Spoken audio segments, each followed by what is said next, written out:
UP और उत्तराखंड की खबरों के लिए एबीपी गंगा को सब्सक्राइब करें और बेल आइकन दबाएं।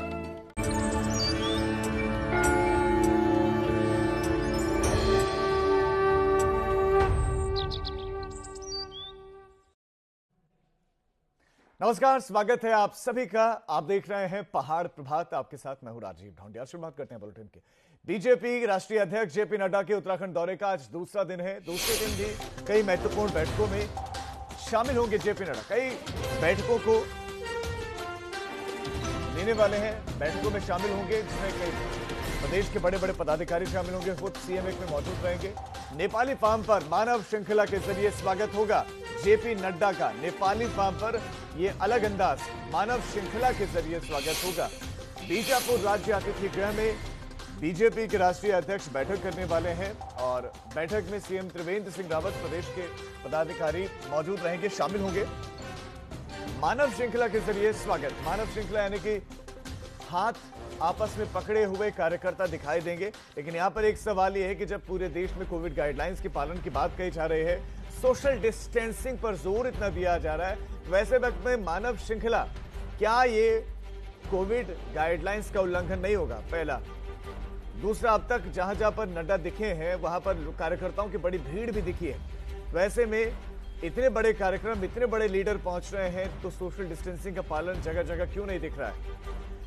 और आज बैठक करने वाले हैं, बैठक करेंगे तो जिसमें बीजेपी के प्रदेश अध्यक्ष मौजूद रहेंगे, प्रदेश के पदाधिकारी शामिल होंगे, प्रदेश मोर्चा के अध्यक्ष रहेंगे, महामंत्री रहेंगे, जिलाध्यक्ष भी बैठक में मौजूद रहेंगे।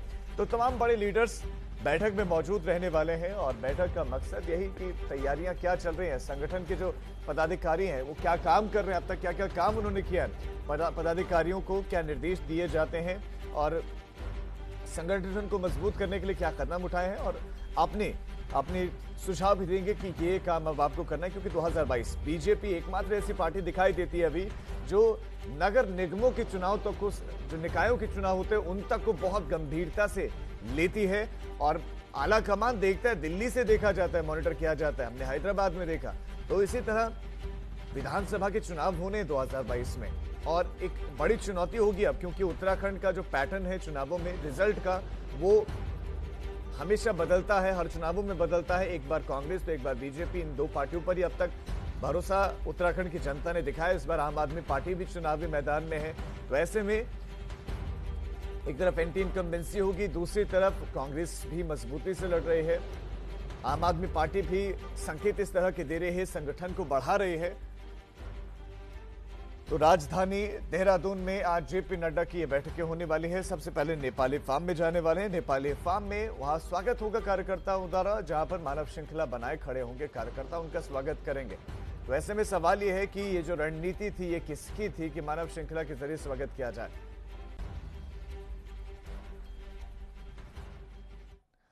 उत्तराखंड दौरे के पहले दिन बीजेपी के राष्ट्रीय अध्यक्ष जेपी नड्डा ने शंकराचार्य राजराजेश्वर से मुलाकात की। जेपी नड्डा कनखल में मौजूद राजराजेश्वर से मिलने के लिए उनके आश्रम में पहुंचे। यहां पर जेपी नड्डा ने शंकराचार्य राजराजेश्वर का आशीर्वाद लिया। इसके साथ ही योग गुरु बाबा रामदेव से भी जेपी नड्डा ने मुलाकात की। दो तस्वीरें हैं। पहला, शंकराचार्य राजराजेश्वर के आश्रम में पहुंचे, वहां पर मुलाकात उनसे की, आशीर्वाद उनसे लिया और भेंट भी वहां पर शंकराचार्य राजराजेश्वर ने कुछ वस्त्र में उन्हें की। उसके बाद योग गुरु बाबा रामदेव के साथ बीजेपी के राष्ट्रीय अध्यक्ष जेपी नड्डा की मुलाकात, बाबा रामदेव से भी उन्होंने मुलाकात की। और अब इस खबर पर रुक करते हैं हमारे संवाददाता विनोद कुमार का, जो इस वक्त देहरादून से हमारे साथ जुड़ गए हैं। विनोद, आज क्या कुछ होने वाला, क्या कुछ तैयारियां हैं, कितने बजे, अब से कितनी देर बाद कार्यक्रम शुरू होंगे, बैठकें शुरू होंगी? जेपी नड्डा के इस वक्त कहां पर हैं, सबसे पहले कहां पर बैठक लेंगे, कौन कौन बैठक में शामिल होगा और पूरे दिन के कार्यक्रम साथ साथ दर्शकों को बताया। जी राजीव, देखिए उत्तराखंड के आज 4 दिवसीय जिस तरह से उत्तराखंड के दौरे पर है राष्ट्रीय अध्यक्ष जेपी नड्डा और अभी हरिद्वार से निकल चुके हैं और नेपाली फार्म के आसपास है। और नेपाली फार्म पर मानव श्रृंखला बनाई गई है, लोगों के द्वारा उनका स्वागत किया जा रहा है। और ऐसे में वो हालांकि अपने वाहन के अंदर से ही लोगों का अभिवादन करेंगे, धन्यवाद देंगे। और राजधानी देहरादून की बात करें तो राजधानी देहरादून के तमाम जितने भी मार्ग हैं, चौक चौराहे हैं, वहां पर समर्थकों के माध्यम से उनका धन्यवाद अभिवादन का कार्यक्रम रखा गया है। लोग हर चौक चौराहे पर मौजूद हैं और सबसे पहले एक महत्वपूर्ण बैठक आज वो लेने जा रहे हैं। पूरे दिन में 4 महत्वपूर्ण बैठकें। इन बैठकों पर हम बात करेंगे, बैठकों पर मैं आपसे जानूंगा कि बैठकों में कौन कौन रहेगा, लेकिन उससे पहले एक सवाल यह है कि जब देश के प्रधानमंत्री, देश के गृह मंत्री, देश का हर एक बड़ा बड़ा लीडर, यहां तक कि खुद बीजेपी के राष्ट्रीय अध्यक्ष भी सबसे अपील करते हैं, मुख्यमंत्री अपील करते हैं कि आप सोशल डिस्टेंसिंग का पालन करें, ऐसे वक्त में मानव श्रृंखला का बनाया जाना कितना उचित? क्या ये कोविड गाइडलाइंस का उल्लंघन है और कितनी लंबी मानव श्रृंखला बनाए जाने की तैयारियां हैं? जी राजीव, देखिए जैसे मैंने आपको बताया कि नेपाली फार्म यानी जो देहरादून की सीमा में एंटर होने वाली जगह है, नेपाली फार्म पर मानव श्रृंखला बनाई गई है सिर्फ धन्यवाद और अभिवादन के लिए, स्वागत के लिए। लेकिन अभी कोविड को देखते हुए नियम और शर्तें भी पूर्व में बताई गई थी कि लगातार उनका भी पालन करते रहे लोग। लेकिन ऐसे में चौक चौराहे पर जिस तरह से लोगों की भीड़ इकट्ठी हो रही है, उनसे साफ जग जाहिर है कि कोविड को देखते हुए उल्लंघन जरूर होगा। लेकिन उसके बाद में ठीक जो बैठक होने वाली है, मैं तैयारी आपको दिखाता हूं। मैं बीजापुर गेस्ट हाउस में मौजूद हूं, जहां सबसे पहले मीटिंग 11:30 बजे शुरू होगी, जिसमें तमाम प्रदेश पदाधिकारी यहाँ पर बीजापुर गेस्ट हाउस में होंगे, विधायक होंगे, सांसद गण होंगे और संगठन मंत्री होंगे और जितने भी तमाम अन्य लोग यहाँ पर पहुँचेंगे वो अभी पहुँचना शुरू हो गए हैं। तैयारी पूरी है और ऐसे में जरूर हम माना जाए कि जिस तरह से ताबड़तोड़ बैठ के राष्ट्रीय अध्यक्ष जेपी नड्डा की है, तो उसी क्रम में सबसे पहले अभी 11:30 बजे ये बैठक शुरू होगी, जिसमें प्रदेश पदाधिकारी, जनप्रतिनिधि और जिला अध्यक्षों के साथ ये बैठक है। और विनोद, आप तैयारियां दिखा रहे हैं, तैयारियां मुकम्मल है और जो दिखता है कि जेपी नड्डा का दौरा है वो इसी सिलसिले में कि कैसे पार्टी को मजबूत किया जाए, क्योंकि उनका विशेष तौर पर उनकी नजर संगठन को मजबूत करने पर है। संगठन मजबूत तब होगा जब लोगों की नाराजगियां दूर होंगी। सवाल यह है कि क्या वो नाराज विधायक भी इस बैठक में शामिल होंगे, जिसमें पूरण सिंह फर्त्याल की हम बात करें या उमेश शर्मा का, उन्होंने अपनी नाराजगी दिखाई, कुछ और विधायक भी थे, तो क्या वो सभी यहां पर मौजूद रहेंगे? क्या आ चुके हैं सभी देहरादून में? जी राजीव, देखिए वो सवाल जरूर है कि आखिरकार कई ऐसे विधायक हैं जिनमें सरकार के प्रति आक्रोश था, नाराजगी थी, लेकिन उनको भी बैठक के दौरान रखा जाएगा, उनके विचार भी रखे जाएंगे। आखिरकार संगठन में किसकी नाराजगी है वो भी राष्ट्रीय अध्यक्ष विचार करेंगे और उस पर भी बातचीत होगी। लेकिन यह जरूर माना जा रहा है कि एक बड़ा महत्वपूर्ण दौरा राष्ट्रीय अध्यक्ष का है और सरकार के तमाम जितने भी 3.5 साल हो गए हों उनका पूरा लेखा जोखा आज वो जानेंगे। सरकार के तमाम विधायक उसमें होंगे, सांसद गण होंगे और पार्टी के वरिष्ठ पदाधिकारियों के साथ वो बैठक होगी। और करीब आज 4 बैठक देहरादून में है। सबसे महत्वपूर्ण बैठक अभी 11:30 बजे से 12:30 बजे तक शुरू होगी और यही वजह है कि लगातार जिस तरह से कयास लगाए जा रहे थे, आखिरकार जो विधायकों की नाराजगी थी वो भी एक सवाल राष्ट्रीय अध्यक्ष जेपी नड्डा की बैठक में उठ सकता है। आखिरकार कौन कौन से ऐसे विधायक थे जो हमने नाम बताए हैं अपने दर्शकों को। लेकिन अब थोड़ी देर बाद में बीजापुर गेस्ट हाउस में ये बैठक शुरू होगी और बैठक में तमाम सांसदगण होंगे, पार्टी के वरिष्ठ पदाधिकारी शामिल होंगे, विधायक होंगे, अन्य जितने भी पार्टी के पदाधिकारी हैं वो अभी थोड़ी देर में पहुंचेंगे और थोड़ी देर बाद ही राष्ट्रीय अध्यक्ष एक सड़क मार्ग से होते हुए यहाँ पर अभी पहुंचेंगे, बैठक लेंगे। और उससे पहले अगर मैं बताऊं कि करीब ऐसे सभी चौक चौराहे पर लोग अभिवादन और स्वागत के लिए राष्ट्रीय अध्यक्ष के लिए खड़े हैं और लगातार मानव श्रृंखला लोगों ने बनाई हुई है। चौक चौराहे पर तैयारी की गई है और स्वागत के लिए।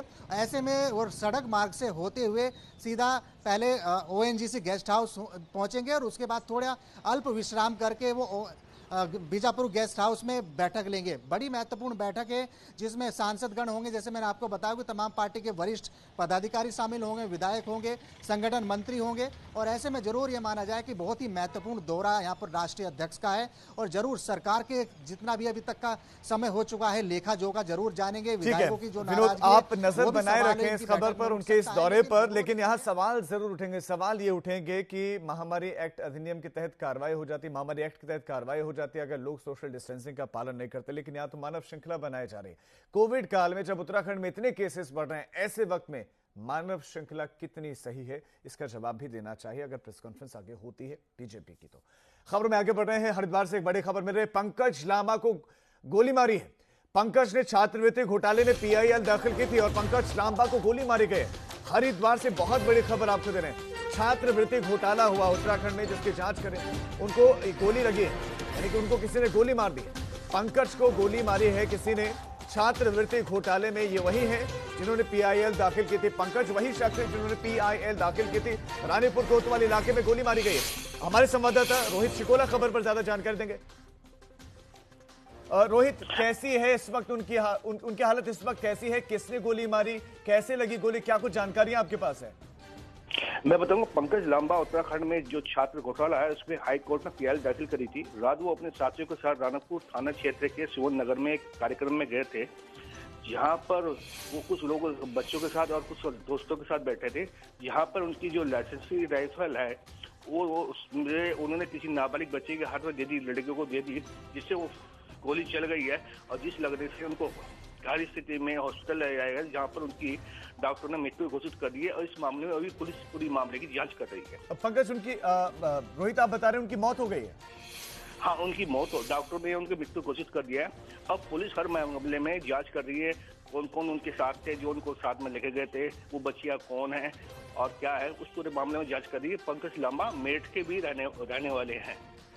जी रोहित, आपका तमाम जानकारी के लिए शुक्रिया। बहुत बड़ी खबर आप दे रहे हैं, बहुत बड़ी जानकारी इस वक्त दर्शकों को दे दें कि पंकज लांबा को गोली लगी और उनकी मौत हो गई और गोली उन्हीं के लाइसेंसी रिवॉल्वर से चली है। उन्हीं के पास जो लाइसेंसी हथियार था उसी से गोली चली। ये बताया जा रहा है कि वो एक कार्यक्रम में शामिल होने के लिए गए थे कुछ लोगों के साथ और उन्होंने अपना ये लाइसेंसी हथियार, ये लाइसेंसी राइफल किसी नाबालिग को दी और उसके बाद गलती से उस बच्चे से गोली चली, नाबालिग से गोली चली और ये पंकज लांबा को जाकर लगी और उनकी मौत हो गई। खबर पिथौरागढ़ से, जहां पर बेटी के प्रेमी के लिए सुपारी दी गई। बेटी के प्रेमी के लिए पिथौरागढ़ में सुपारी दे दी गई। बेटी के प्रेमी को रास्ते से हटाने के लिए, मार्ग से हटाने के लिए 5 लाख रुपए दिए गए। फिरौती सुपारी के ये 5 लाख रुपए दिए गए। पुलिस ने आरोपी पिता को गुरुग्राम से गिरफ्तार किया है। तो बेटी के प्रेमी को पसंद नहीं कर रहा था परिवार, बेटी के चाहते थे कि बेटी का ये प्रेमी रास्ते से हट जाए और 5 लाख की सुपारी दी गई। योगेश हमारे संवाददाता इस खबर पर ज्यादा जानकारी देंगे। योगेश, इस पूरे के पूरे मामले को समझाइए आप दर्शकों को। मैं आपको बताना चाहूँगा, ये 21 नवंबर की घटना है। एक यहाँ पे दौला गांव पड़ता है पिथौरागढ़ में। इसमें वहाँ का एक लड़का गुरुग्राम में कोई कोर्स कर रहा था, तो वहाँ पे उसका अफेयर एक गुरुग्राम की लड़की के साथ हो गया और उसके बाद लड़की के साथ अफेयर होने के बाद लड़का लड़की शादी के लिए कहने लगे। तो इनके परिवार वाले, लड़के के परिवार वाले लड़के के घर उनके परिवार की बात करी, परंतु जो गुरुग्राम का परिवार था ये प्रॉपर्टी डीलिंग का काम करता है और पूरे बड़े रसूख वाला आदमी है। तो उसके बाद ये हुआ कि जब इनके पारिवारिक जनों ने शादी के लिए मना कर दिया, तो उसके बाद भी लड़के और लड़की की आपस में फोन पे बात होती रही। उसके बाद इसको देखते हुए जी, इस मामले को देखते हुए जो लड़की के ने अपने साले को लड़की के मामा से ये कहा कि इस तरीके से लड़का वो हो रहा है और इसको रास्ते से हटाना है। तो उसके लिए उनने 5 लाख में लड़के के मामा ने एक शूटर से पिथौरागढ़ के लड़के को मारने की योजना बनाई और 3 बार ये पिथौरागढ़ में आए और जो लड़का है जी ठीक है, परंतु लड़का उनसे दूरी बनाए रखा। और एक दिन लड़का अपने दौला गांव से शहर की तरफ आ रहा था और इनने रास्ते पे उसको रोक के लिफ्ट मांगी और जैसे उसने गाड़ी रोकी तो जो शूटर को यहाँ पे लेके आए थे उसने तमंचे से फायर कर दिया। हालांकि पहला फायर मिस हो गया और दूसरा फायर तो लड़के ने तमंचा उसके हाथ से छीन लिया। उसके बाद इसमें 307 में फायर दर्ज हुई थी। तो फिर पुलिस ने यहाँ पे छानबीन करी, तो छानबीन में पता चला कि 3 बार ये लोग आए हैं और इनने फर्जी आइडिया होटल में लगाई है। उसके आधार पर पुलिस छानबीन कर रही थी। आज से यानी कि शार्प शूटर को भेजा गया था ताकि वो मार सकें इस युवक को, लेकिन वो सफल नहीं हो पाए। योगेश, आपका इस तमाम जानकारी के लिए बहुत शुक्रिया। बताया जा रहा है कि गुरुग्राम के कोई प्रॉपर्टी डीलर है, उनकी बेटी के साथ उनका जो है प्रेम था, युवक का, और यही पसंद नहीं था प्रेमिका के पिता को। खबरों में आगे बढ़े, बीजेपी से सस्पेंड किए गए पूर्व मंत्री लाखीराम जोशी ने पार्टी मुख्यालय में प्रदेश महामंत्री कुलदीप कुमार को अपना स्पष्टीकरण दिया। लाखीराम जोशी ने कहा कि पार्टी की गरिमा को देखते हुए पार्टी संगठन में कार्रवाई करते हुए लाखीराम जोशी को पार्टी से सस्पेंड कर दिया गया था। वहीं बीजेपी के प्रदेश महामंत्री कुलदीप कुमार ने बताया कि लाखीराम जोशी द्वारा स्पष्टीकरण पत्र मिला, जो आगे अब फैसला होगा वो बीजेपी के प्रदेशाध्यक्ष बंशीधर भगत का ही होगा। आखिरी निर्णय वो लेंगे।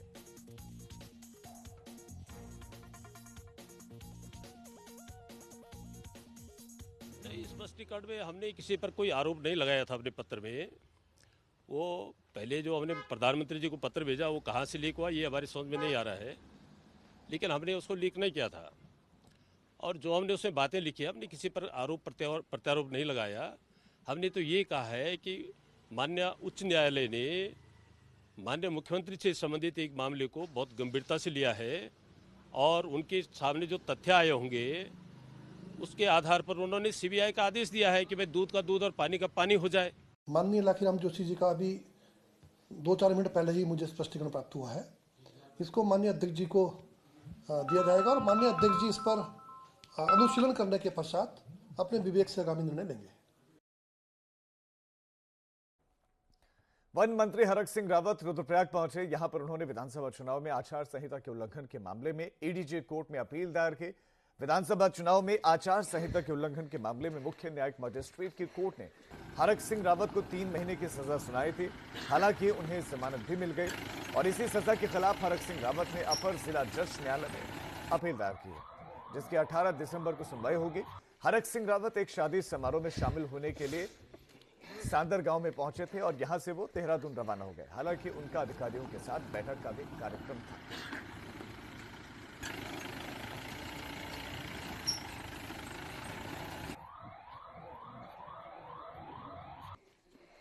आगे बढ़ रहे हैं पिथौरागढ़ की मुनस्यारी तहसील के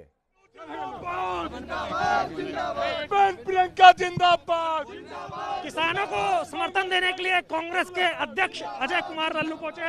लल्लू जी, किस तरीके से आप समर्थन देने के लिए यहाँ पे आए? मैं मांगे रहा हूँ कि आगे आपकी के मान कांग्रेस पार्टी जिंदाबाद, सोनिया गांधी जिंदाबाद, किसान एकता जिंदाबाद, जिंदाबाद जिंदाबाद, प्रियंका जिंदाबाद, प्रियंका गांधी। अरे बोलो तो।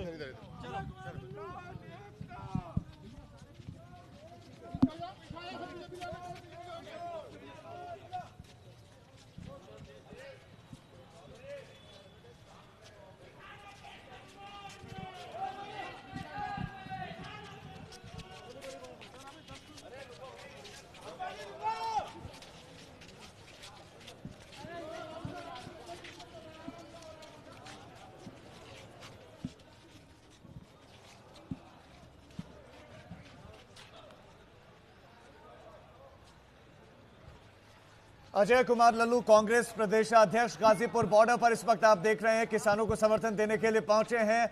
हम सीधी तस्वीरें आपको दिखा रहे हैं। इस वक्त हमारे संवाददाता भी वहां पर मौजूद हैं। किसान भारतीय किसान यूनियन के तमाम किसान वहां प्रोटेस्ट कर रहे हैं और प्रदर्शन में शामिल होने के लिए बैठ गए हैं। वहां पर अजय कुमार लल्लू कांग्रेस का भी खुला समर्थन। अब तक ट्वीट दिखाई दे रहे थे, अब तक सोशल मीडिया पर दिखाई दे रही थी पार्टीज, पॉलिटिकल पार्टीज, और अब सड़क पर है कांग्रेस प्रदेशाध्यक्ष। इस वक्त आपको तस्वीरों में दिख रहे हैं कांग्रेस प्रदेशाध्यक्ष अजय कुमार लल्लू हैं और वो इस वक्त पूरे भीड़ के साथ पहुंचे हुए हैं। क्या सोशल डिस्टेंसिंग, मास्क, कुछ नहीं दिखाई दे रहा, लेकिन आए हैं समर्थन देने के लिए किसानों को समर्थन देने के लिए पहुंचे हैं। और यज्ञ चल रहा है और उस यज्ञ में वो भी शामिल हुए हैं और आहुति शायद वो भी दें। यज्ञ चल रहा है। ये सीधी तस्वीरें आप देख रहे हैं, ये गाजीपुर बॉर्डर की तस्वीरें आप देख रहे हैं। गाजीपुर बॉर्डर पहुंचे हैं कांग्रेस प्रदेशाध्यक्ष किसानों को समर्थन देने के लिए। उत्तर प्रदेश के भी जो किसान हैं वो प्रोटेस्ट कर रहे हैं, पंजाब के किसान, हरियाणा के किसान प्रोटेस्ट कर रहे हैं और ये प्रदर्शन देखिए कहां तक पहुंच गया है। लगातार बीते कुछ दिनों से प्रोटेस्ट चल रहा है, 9 दिन से ज्यादा का वक्त हो गया है, प्रदर्शन चल रहा है और ये प्रदर्शन आज के दिन भी जारी है। आज भी किसानों के साथ बातचीत होने वाली है। बातचीत में क्या रहता है, किसी निष्कर्ष पर पहुंचते हैं या नहीं, ये बात की बात है। लेकिन उससे पहले एक हवन ये चल रहा है और ये हवन हाईवे पर हो रहा है। वहीं पर अब कांग्रेस प्रदेशाध्यक्ष भी पहुंच गए हैं, अजय कुमार लल्लू भी पहुंच गए हैं अन्य कार्यकर्ताओं के साथ। और कोविड गाइडलाइंस की जमकर धज्जियां उड़ रही हैं। कोरोना की चिंता नहीं है, ना तो उन प्रदर्शनकारियों को है जो वहां पर है, ना पॉलिटिकल पार्टीज के लीडर्स को है। जबकि कोरोना की वजह से हजारों जिंदगियां जा चुकी हैं अब तक हमारे देश में। किसानों को समर्थन देने के लिए पहुंचे अजय कुमार लल्लू और गायत्री मंत्र पढ़ा जा रहा है। गायत्री मंत्र का जाप हो रहा है, आप देख सकते हैं। हमारे साथ हमारे संवाददाता अविनाश जुड़े हैं जो इस वक्त बिल्कुल वहीं पर हैं। अविनाश, जो आप देख रहे हैं, अच्छा तो आप दर्शकों को बताएं, अजय कुमार लल्लू कितने समर्थकों के साथ पहुंचे हैं वहां? तो देखिए, अगर बात करें राजू, तो लगभग 15 से 20 समर्थकों के साथ कांग्रेस के प्रदेश अध्यक्ष अजय कुमार लल्लू यहां पे पहुंचे हैं और अभी वो सीधा गाड़ी से उतरकर जहां पे हवन स्थल हो रहा है यहीं पर आकर बैठ गए हैं। और चूंकि राकेश टिकैत भी हवन कर रहे हैं साथ में, तो राकेश टिकैत और अजय कुमार लल्लू दोनों यहाँ पे बैठ के हवन कर रहे हैं। और आज एक दौर की वार्ता फिर से होनी है। और जिस प्रकार से कांग्रेस पार्टी लगातार ये कह रही है कि वो किसानों के समर्थन में है, किसानों के साथ है, तो वही एक जो एकजुटता है प्रदर्शन को जो देने के लिए आए हैं, उसको दिखाने के लिए अजय कुमार लल्लू यहाँ पे पहुंचे हुए हैं कि किसानों के प्रदर्शन के साथ कांग्रेस पार्टी खड़ी हुई है और उनको अपना समर्थन देती है। इसी तहत अजय कुमार लल्लू पहुंचे हुए हैं। कांग्रेस पार्टी के सचिव उत्तर प्रदेश के सचिन चौधरी भी हैं, वो भी यहाँ पे आए हुए हैं अजय कुमार लल्लू के साथ। अविनाश, एक बात तो क्लियर है कि जो विपक्षी दल है उनको लगने लगा होगा कि इससे सीधा सीधा पॉलिटिकल माइलेज मिलेगा। किसानों के लिए और हम चाहते हैं कि जितनी जल्दी मानी जाए। घर पे सब भूखे पैसे हैं और इंतजार कर रहे हैं किसानों का। फसल का समय है, तो इस निर्दयी सरकार को ये सोचना चाहिए कि ये समय गेहूं उपजाई का समय है। आप लोग को क्या ऊपर से मैसेज मिला है प्रियंका जी का यहाँ पे समर्थन आने? आप रिटर्न में भी एमएसपी देंगे तो भी वो मानने को तैयार नहीं है, कानून वापस लेने को। दरअसल बैठक में जो बात होगी इसी पर भरोसा किया जा सकता है और कुल मिला के मैं तो आशावान हूँ कि निश्चित रूप से किसान सकारात्मक दिशा में सोचेंगे और आंदोलन का रास्ता आज दौर की बैठक के हल निकल जाएगा आज की बैठक का। और हमारे संवाददाता इस वक्त किसानों के बीच में है। कृषि मंत्री नरेंद्र सिंह तोमर ने अपना बयान दिया और कहा कि आशावान हूं, इस बैठक में बातचीत होगी और आशावान हूं। कांग्रेस के सचिव हैं सचिन चौधरी, जिनका कहना है कि कांग्रेस पार्टी का पूरा समर्थन है किसानों का। बुआई का फसल का दौर चल रहा है और यहाँ किसी तरीके से किसानों को मनाया जाए, यहाँ से जो किसान जाए, तो लिहाजा इसीलिए कांग्रेस पार्टी। मैं चाहता हूं कि आप उनसे सवाल जरूर पूछें कि क्या राहुल गांधी और क्या प्रियंका गांधी वाड्रा भी दिखाई देंगे इस तरह से प्रोटेस्ट में, या सिर्फ ट्विटर पर एक्टिव रहेंगे? देखिए, एक सवाल बड़ा उठ रहा है कि क्या आपके पार्टी के शीर्ष नेतृत्व लगातार ट्वीट तो कर रहे हैं किसानों के समर्थन में, तो क्या आने वाले समय में प्रियंका गांधी भी यहाँ पे दिखाई पड़ सकती हैं? राहुल गांधी भी क्या समर्थन के लिए जा सकते हैं? देखिए, राहुल जी, प्रियंका जी, सबके सब पूरी कांग्रेस किसानों के साथ पहले दिन से थी। ये देश हमने आज़ाद कराया है, इस देश की लड़ाई लड़ी है। अपने दो प्रधानमंत्री हमारे शहीद हुए हैं, उससे पहले हमारे कई बड़े नेता, कई कार्यकर्ता कांग्रेस के शहीद हुए हैं। देश को आज़ाद कराया, आज इस मुकाम पे पहुंचाया। 315 रुपये गन्ने का रेट दिया, आज बिजली फ्री दी, पानी फ्री दिया, किसानों के लिए खास सामग्री फ्री दी। बीजेपी की तरह नहीं है, कुछ फ्री दिया नहीं है, सिर्फ और सिर्फ जो है लूट मचाए हुए हैं। यहाँ पे आप लोगों का पूजा पाठ चल रहा है, हवन चल रहा है, इसके बाद क्या कार्यक्रम रहेगा? कहाँ तक किसानों के समर्थन में कितनी देर यहाँ रहेंगे और कब तक यहाँ पे रुकने का मकसद है? रहेंगे अभी किसानों को और इकट्ठा करेंगे गाँव गाँव जाके, आज वही दौरा रहेगा। माननीय अध्यक्ष जी आज समर्थन देने यहाँ पे आए हैं। ये अजय कुमार लल्लू यहाँ पे समर्थन देने आए राजीव। और ठीक है अविनाश, आपके पास लौट रहे हैं। स्वामीनाथन आयोग की जो सिफारिशें हैं वो कांग्रेस 1, 2 कहीं पर भी लागू नहीं की गई, लेकिन अब कांग्रेस प्रोटेस्ट को समर्थन देने के लिए पहुंचे, अजय कुमार लल्लू पहुंचे और दूसरे कांग्रेस के पदाधिकारी पहुंचे हुए। अब एक बहुत छोटा सा ब्रेक, हम फौरन लौट रहे हैं।